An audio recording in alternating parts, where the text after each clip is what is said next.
আচ্ছা দোস্ত, কীভাবে মারা গেলে তাদেরকে শহীদ বলা যেতে পারে বা তারা শহীদ হয়?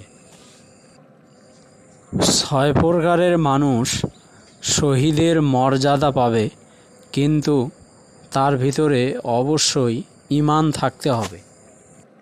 1 নম্বরটা হচ্ছে যে আল্লাহর দ্বীনের রাস্তায় যে ব্যক্তি মৃত্যুবরণ করবে সে ব্যক্তি শহীদ।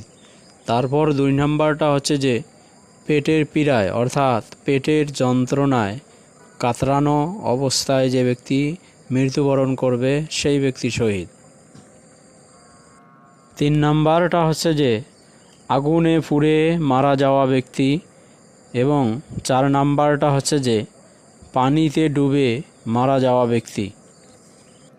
5 নম্বরটা হচ্ছে যে কোনো কিছুর চাপা পড়ে মারা যাওয়া ব্যক্তি, অর্থাৎ রোড অ্যাক্সিডেন্ট, গাছের তলে, এরকম জাতীয় কিছু।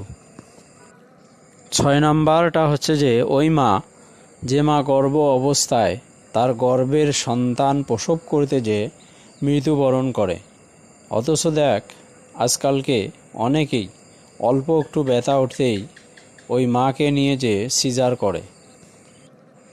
এইখানে সুন্দর একটা মজার বিষয় কি জানিস? সেটা হচ্ছে যে যে ব্যক্তি আল্লাহর রাস্তায় যুদ্ধ করতে যে শহীদ হয়ে যাবে, দেখা যাবে যে তার হাত কাটা গেছে বা তার মাথা উড়ে গেছে, এরকম অবস্থায় তাকে কিয়ামতের ময়দানে উঠতে হবে। অর্থাৎ কারো মাথা নেই, কারো হাত নেই, কারো পা নেই, এই অবস্থায় আর তারা আল্লাহর সামনে দাঁড়াবে। বন্ধু, তোকে অসংখ্য ধন্যবাদ রে এই হাদিসটা শোনানোর জন্য। অথচ দেখ বর্তমান সময়ে অনেক মানুষই মানুষের তৈরি করা আইন বাস্তবায়ন করতে যে মারা যাচ্ছে, মিছিলে মারা যাচ্ছে অথবা অন্য কোনোভাবে মারা যাচ্ছে, তাদের নামের আগে শহীদ লাগিয়ে দেওয়া হচ্ছে। এই বিষয়টা খুবই দুঃখজনক।